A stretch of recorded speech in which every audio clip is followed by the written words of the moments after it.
As the fighting between Israel and Hamas continues, 2 Israeli soldiers were killed in the southern part of the Gaza Strip on Sunday. Israel's military has been focusing its operations in the southern part of Gaza, where it says that the remaining Hamas cadres are hiding. Meanwhile, fierce fighting is also underway in northern Gaza, where Israeli military is battling Hamas in the narrow alleyways of Jabalia.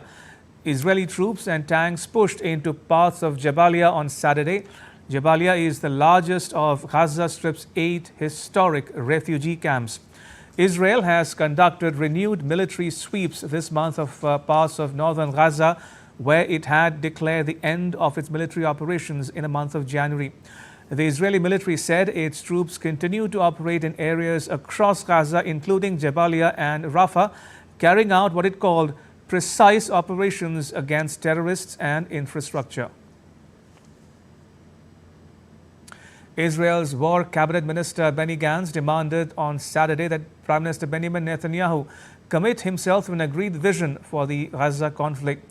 Gantz said in a press conference that he wanted the War Cabinet to form a 6-point plan by 8th of June, or else he would withdraw his centrist party from the conservative Prime Minister's broad coalition.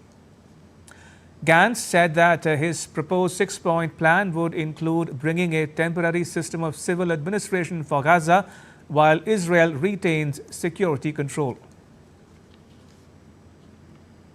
The War Cabinet must form a 6-point plan by June 8 to bring home our hostages, to eliminate the Hamas regime and demarcate the Gaza Strip to ensure Israel's security control. If Prime Minister Benjamin Netanyahu prefer the national to the personal and choose to follow the path of Herzl, Ben-Gurion and Rabin, you will find us partners in the struggle. But if you choose and lead the entire nations into an abyss, we will choose to resign from the government. As the fighting raged, the U.S. military has said that trucks started moving aid ashore from a temporary pier, the first to reach Gaza by sea in weeks. The World Food Programme, which expects food, water, shelter and medical supplies to arrive through the floating dock, said the aid was transported to its warehouses in Deir al-Balah in central Gaza and was ready for distribution. Earlier, the United Nations reiterated that convoys of trucks were still the most efficient way of getting aid in.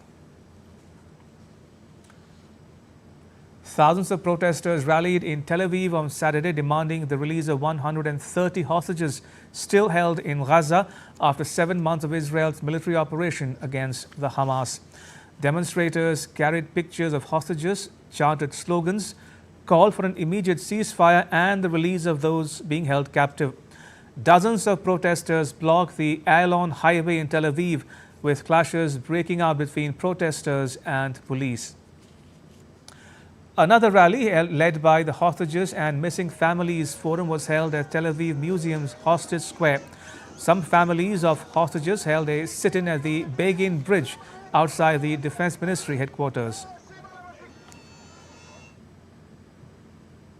Egypt's Foreign Minister Sameh al-Shukri said that all land crossings between Israel and Gaza must be open for full, safe and unhindered access of aid into the Strip.